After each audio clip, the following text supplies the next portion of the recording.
మీరు చేసిన ట్వీట్ చిన్నదై ఉండొచ్చు, కానీ దానివల్ల జరిగే పరిణామాలు చాలా పెద్దదిగా ఉంటాయి సార్. చాలా సింపుల్‌గా ఒక ట్వీట్ ఏసారు. అల్లాకి, జీసస్‌కి మధ్య యుద్ధం ఇది. 2 దేశాల మధ్య యుద్ధం గాదు. ఎవరు గెలిస్తే అటువైపు కన్వర్ట్ అవుతానని చెప్పి ఒక చిన్న ట్వీట్ ఏసారు. అది వాళ్ళ మనోభావాలు దెబ్బతినే విధంగా ఉన్నాయి ఖచ్చితంగా. ఎందుకంటే దేశాల మధ్య జరుగుతున్న యుద్ధాలను మీరు దేవుళ్ళ మధ్య జరుగుతున్న యుద్ధంగా ఫన్నీ ట్వీట్ ఏసారు. సార్ మీరు ట్వీట్ ఏసే ముందు దయచేసి కొంచెం ఆలోచించుకొని ముందు వెనక ఆలోచించుకొని ట్వీట్‌లేయండి సార్. అంటే మీ పర్సనల్ లైఫ్‌ని మీరు ఎప్పుడు సీరియస్‌గా తీసుకోరు. అది చాలా సమయాల్లో మీరు చెప్పారు.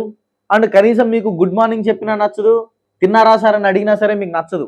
చాలా స్ట్రెయిట్ ఫార్వర్డ్ మనిషి మీరు. కానీ మీరు చేసిన ఒక ట్వీట్ అది మీ పర్సనల్ మీ వరకు వస్తే అది ఓకే. కానీ మీరు చేసిన ట్వీట్ వల్ల మీ చుట్టుపక్కల ఉన్నోళ్ళకి కూడా అది ఎఫెక్ట్ అయితే మాత్రం చాలామంది పెద్ద పెద్ద దారుణమైన పరిస్థితుల్లో ఇరుక్కుపోవాల్సిన పరిస్థితి ఖచ్చితంగా ఉంటది. మీరేసిన ట్వీట్‌కి వాళ్ళకి మండి అక్కడ ఏసే బాంబులన్నీ తీసుకొచ్చి ఇండియా మీద ఏసారనుకో ఏం చేయాలప్పుడు? DMS shoes బాంబులేసుకొని మీరెళ్తారా బోర్డర్‌కేమన్నా? లేదు కదా సార్. ఎందుకు సార్ ఇలా?